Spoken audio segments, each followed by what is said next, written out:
कश्मीर में हुआ हमला, पाकिस्तान से बात करो अब्दुल्ला। ये कौन कह रहा है?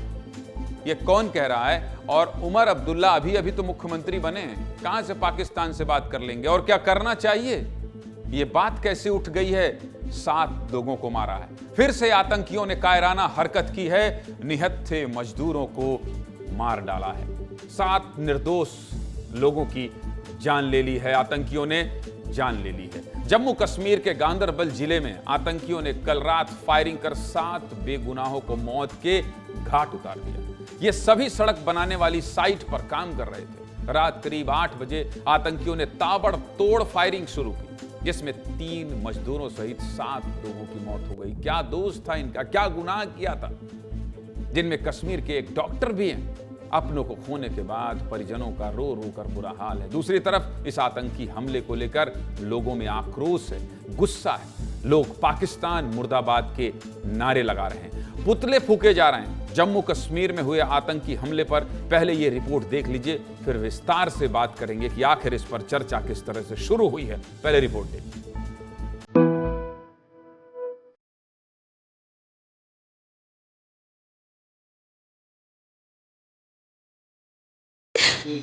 बेटा भोपाल में, अभी उसको पता ही नहीं है, बेटे को पता ही नहीं है। अभी तक नहीं हमने उसको बताया कि तेरे पापा के साथ से हुआ।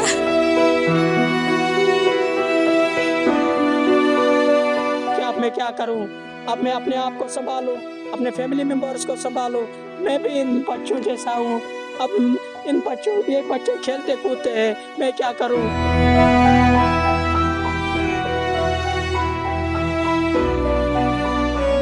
वीडियो कॉल आई थी मुझे, बस 1 मिनट बात हुई। 6 बजे, कोई 6 बजे के करीब आके फोन लगाया। 8 बजे से फोन कंटिन्यूसली लगा रही, 12 बज गए, फोन नहीं उठाया उन्होंने। मैंने बोला भाभी आपने वीडियो कॉलिंग क्यों नहीं की? कह रहे भैया फोन ही नहीं उठा रहे, जो फोन ही नहीं उठा रहे, पता नहीं क्या हो गया। इतने फोन किए, भैया ने कोई फोन नहीं उठाया। फिर रात को हमें किसी ने बोला कि वो डेड हो गया। भगवान ऐसे करवा चौथ किसी पे ना लाए, माता रानी किसी को ना लाया ऐसे करवा चौथ।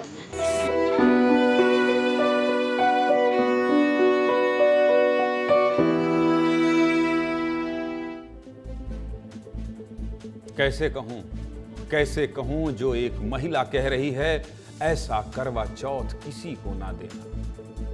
परिवार के लोग रो रहे हैं, बिलख रहे हैं। मारे गए आर्किटेक्ट शशि अबरोल के परिवार की तस्वीरें आपको दिखाइए। पत्नी का कल करवा चौथ का व्रत था। व्रत खोलने से पहले पत्नी ने वीडियो कॉल पर बात की। रात 8 बजे जब पूरे देश में महिलाएं अपने पति को देख करवा चौथ का व्रत खोल रही थी, ठीक उसी समय शशि अबरोल की पत्नी ने हमेशा के लिए अपना सुहाग खो दिया। एक पत्नी की चीखें सुनकर रोंगटे खड़े हो जा रहे हैं। गांदरबल में 7 बेगुनाहों को मारने की जिम्मेदारी लश्कर के संगठन TRF ने ली है।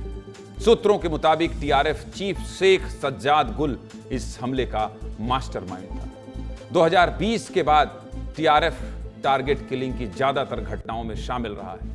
कश्मीरी पंडितों, गैर कश्मीरी सरकारी अफसरों, नेताओं और सिक्योरिटी फोर्सेस को निशाना बनाता है।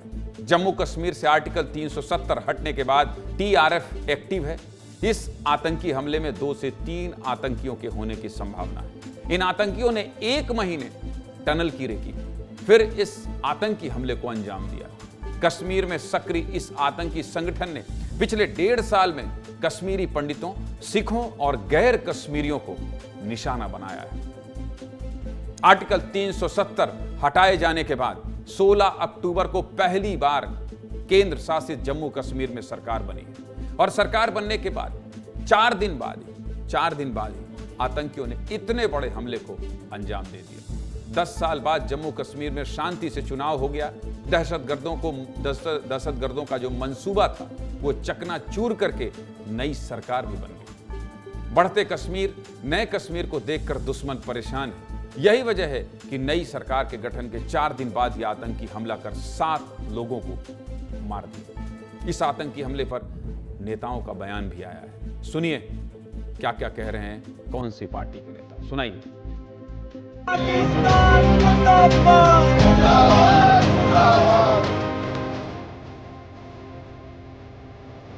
मैं पाकिस्तान के हुक्मरानों से ये कहना चाहता हूँ, अगर वो सचमुच हिंदुस्तान से दोस्ती चाहते हैं तो फिर ये बंद कीजिए।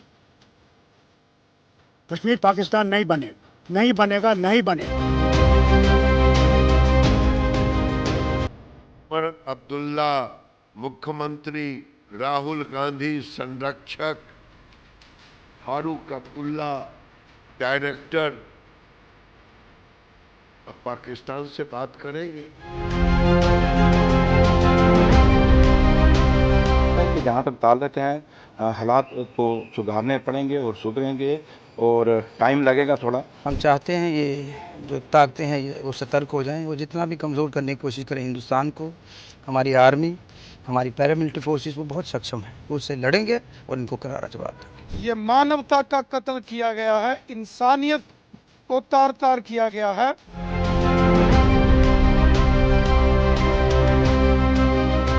नई सरकार के गठन के तुरंत बाद इस तरीके की घटनाएं वापस से शुरू हुई हैं, ये कहीं ना कहीं सवाल खड़े करती है।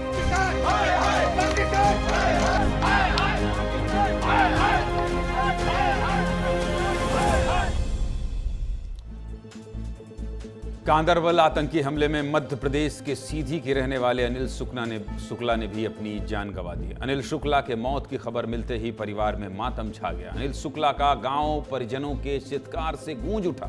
अनिल शुक्ला 30 साल से कश्मीर में काम कर रहे थे, लेकिन 20 अक्टूबर की रात आतंकियों ने अनिल को निशाना बना लिया और 150 से ज्यादा फायरिंग कर अनिल को भी मार डाला, जिंदगी खत्म कर दी।